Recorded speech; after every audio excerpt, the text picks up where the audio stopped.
Como saber onde pesquisar se o saibro é rápido, se a quadra é rápida, se é lenta, se tem altitude, se não tem, qual que é a melhor condição para o João Fonseca jogar, quem são os favoritos em cada torneio, como saber tudo isso? É só assistir o canal No Auge das Quadras que a gente passa todos os detalhes de todos os torneios do circuito ATP. E no vídeo de hoje a gente vai passar tudo que você precisa saber sobre o Mutua Madrid Open, o Masters 1000 de Madrid, que começa essa semana com o João Fonseca como cabeça de chave. E o meu sócio, Renato Haddad, preparou uma apresentação. Olha, eu acho que foi a melhor apresentação que ele já fez sobre todas as condições, velocidade da quadra. Nossa, é um conteúdo absurdo. E vou dizer um motivo para você se inscrever no canal. Eu acabei de gravar esse vídeo, foram 13 minutos com o microfone desligado.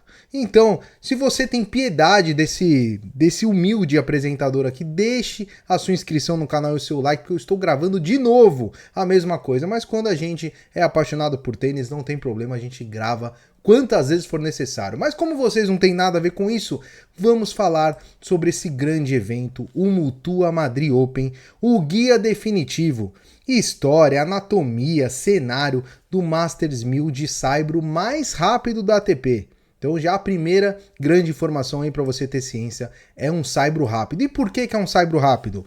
Altitude, 667 metros de altitude, tornando aí Madrid um dos saibros mais rápidos do mundo. A gente falou na semana passada, o João jogou Munique, a gente disse que Munique tinha 520 metros de altitude, que era um saibro rápido, que era uma condição diferente, e Madrid caminha pelo mesmo cenário aí e até mais. Madrid é um saibro bem rápido e a gente vai ver que esse tipo de condição ele favorece algum tipo de jogador. A gente vai falar bastante aqui no vídeo de hoje. Outro detalhe de Madrid, categoria Elite, né? É o status máximo ATP 1000, WTA 1000, com uma premiação total superior a 10 milhões de dólares e é um evento que preza pela igualdade. Prestígio e premiação rigorosamente iguais para o circuito masculino e feminino, que é um grande diferencial, é algo que a gente vem pedindo aí, né? Quem assiste tênis vem pedindo há muitos anos já, e Madrid adotou isso aí. Mulher e homem recebem a mesma coisa e ainda jogam simultaneamente numa estrutura espetacular. Então vamos lá, 1000 pontos para o campeão, 600 pontos para o vice, chave principal de 96 atletas. Então esse é o formato expandido, né, de um torneio Master 1000 e vão jogar ali durante 10 dias, disputa entre abril e maio. Então é um grandioso torneio que tem como palco a Caixa Mágica da Espanha, que é um complexo ali extremamente famoso na região e no mundo, né? Ele fica próximo ao rio Manzanares, ao Parque Florestal Manzanares, e tem na sua quadra principal capacidade superior a 12 mil pessoas. É um baita de um estádio e ainda tem outras quadras espetaculares, como a Arantia Sánchez e a quadra 3. E tem um detalhe bem legal em Madrid, que é as quadras cobertas. Essas três quadras têm teto retrátil. Tem bastante trava-língua no vídeo de hoje, hein? Teto retrátil nessas três quadras, o que faz com que o torneio consiga seguir a sua programação mesmo em caso de chuva. Fecha o teto, joga. Aliás, com o teto fechado, tende a ser um jogo rápido também, né? Mais rápido, só que também tem altitude, né? Então tem esses detalhes aí, mas o que acontece é que o jogo não acaba... A agenda acaba travando ali, tem que fazer 2 jogos no mesmo dia. Não existe isso em Madrid. Estrutura de primeiro mundo, né? Não tem muito o que dizer. E como é que funciona para quem tá chegando agora e quem quer entender um pouco mais a altitude, né? Eu sempre dou esse exemplo, a gente costuma comparar a altitude do tênis com futebol, mas não dá para comparar. Primeiro, futebol é 11 contra 11.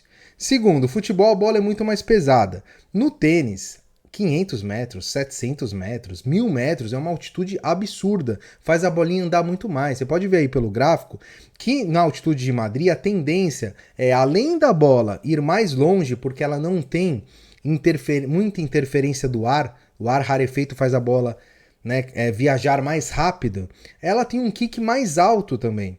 Então, além disso, a altitude também faz um kick mais alto, a bola viaja mais rápido, quica consideravelmente mais alto, e isso favorece grandes sacadores e jogadores de estilo agressivo.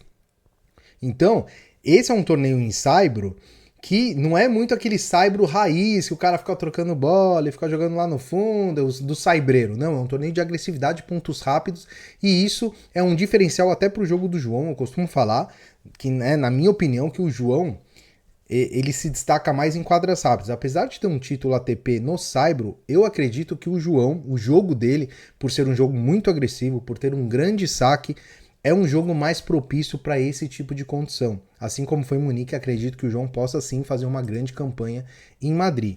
Madrid, que até 2008 era um piso indoor, diferente ali, e a partir de 2009 somente é que migrou para o saibro ao ar livre. E a gente teve aí um hall de ganhadores bem interessante aí de Madrid. O próprio Nadal, né? O Nadal que jogava muito bem no saibro, ganhou em 2005 nesse antigo piso aí de Madrid de 2002 a 2008. E olha só os vencedores. Tem o André Agassi, primeiro vencedor. Juan Carlos, tá aí Leighton Hewitt, mas é o Agassi. Juan Carlos Ferrero ganhou em 2003, Marat Safin em 2004, o Nadal venceu em 2005, Federer em 2006, Nalbandian em 2007 e Andy Murray em 2008. Um título para cada um aí. A partir de 2009, quando entrou 2009, o Federer ganha no primeiro ano aí de saibro ao ar livre. E depois o Nadal consegue ser campeão em 2010 e o Djokovic em 2011. Em 2012 tem a história do saibro azul. Eu vou contar no próximo slide, mas foi uma loucura que os caras fizeram que não deu muito certo. E a partir de 2013, aí sim, até o presente, acabou se consolidando aí como o principal Masters 1000 da Espanha, com diversos vencedores aí no estilo agressivo. Mas falando desse título aí de 2012, que foi do Federer, foi uma tentativa do diretor Ion Chiriac de melhorar o contraste visual, porque ele achava que o saibro, a cor do saibro era ruim para quem estava vendo na TV. Aí ele teve a brilhante ideia de jogar um saibro azul. Isso causou uma grande polêmica, o Nadal criticou, falou que escorregava, que estava muito mais rápido, o Djokovic foi do lado do Nadal, o Federer acabou levando o título, mas a repercussão foi tão negativa dessa manobra aí do diretor do torneio, que logo em 2013 ele voltou ali ao saibro normal, então foi uma tentativa que não deu certo, e o Nadal chega a 5 títulos, né? Quando ele volta em 2013, o Nadal ganha 13 e 14, né? E depois ele ainda ganha em 17, somando 5 títulos. Roger Federer, Djokovic, cada um com 3 títulos. E a gente tem aí também Zverev, Murray e Alcaraz, 2 títulos cada um. Só que nenhum deles ganhou os últimos 2 anos. Casper Ruud, campeão em 2025, Andrei Rublev em 2024. Eu gosto de falar esse exemplo do Shelton, que foi o campeão de Munique, porque ele é um estilo de jogador que, apesar de ser feito para quadras rápidas, de desempenhar o melhor tênis em quadras rápidas, ele tem um forehand com muito spin. E o forehand dele com muito spin, ele tem grande vantagem nesse tipo de condição, porque a bola tende a pingar e explodir mais longe ainda, né? Então, quanto mais giro o jogador joga no seu forehand, melhor ele costuma performar nesse tipo de condição. Além do saque, obviamente, o Shelton tem um grande saque. E é exatamente o estilo do João.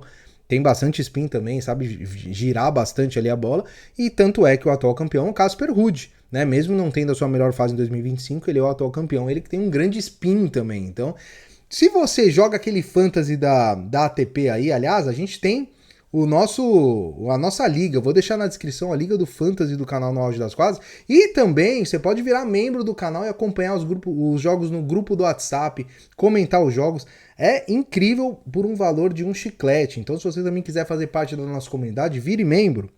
E se você escala o seu fantasy, procure aqueles jogadores com mais agressividade, com bom saque, que jogam com bastante spin, com bastante efeito, tenistas agressivos. Esse é o estilo que vai dar bom, então, para você escalar o seu time aí no fantasy, certo? Então, continuando aqui, a gente tem a dinastia espanhola, né? Madrid, além da Nadal, e o filho de Madrid, Alcaraz, que não joga esse ano, né? Alcaraz, né, vem aí, tem uma pequena lesão, vem passando aí por alguns momentos turbulentos. Ele não joga, Djokovic também não joga, Jack Draper também não joga, então tudo indica aí que o Sinner vai ter um caminho aberto aí, né? Não vai ter nenhum grande desafio. Ele é o grande favorito ao título aí de 2026.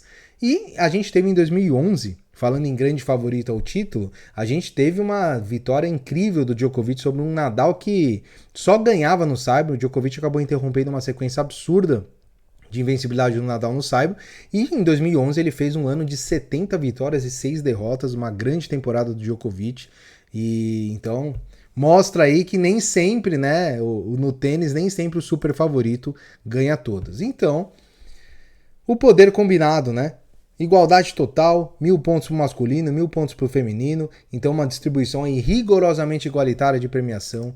E o Masters de Madrid é o caminho natural para Roland Garros, né? A gente iniciou em Monte Carlo, saibro lento, Barcelona, um saibro também médio ali para lento, tivemos Munique, saibro rápido, agora Madrid, um saibro rápido, depois Roma, saibro lento e Roland Garros, saibro lento. Então, Madrid aí está posicionado aí estrategicamente como o penúltimo Masters 1000 de saibro e serve como um termômetro e o último grande teste de velocidade antes do Grand Slam francês, que é o grande objetivo de todos aí na temporada, né? Principalmente os que jogam saibro, é conquistar Roland Garros.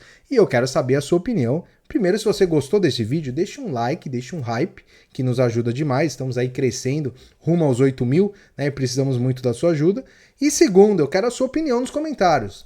O João vai chegar longe, o João tem tênis para encarar um possível Sinner. O João tem uma chave complicada, a gente vai fazer o pré-jogo dele aqui, ele vai pegar ou Bergs ou Cilic na segunda rodada, porque ele é cabeça de chave, então ele entra de bye. Mas tem uma chave complicadinha aí. Tem uma terceira rodada difícil, pega um Sinner numa possível quarta de final. Eu acredito que até quartas de final, pelo menos o João chega. E eu quero muito a sua opinião aí. Lembrando que a gente responde todos os comentários, né? Acho que é o único canal que faz isso. Então, deixe seu comentário, deixe seu like. Nos vemos no próximo vídeo. Um grande abraço e até mais.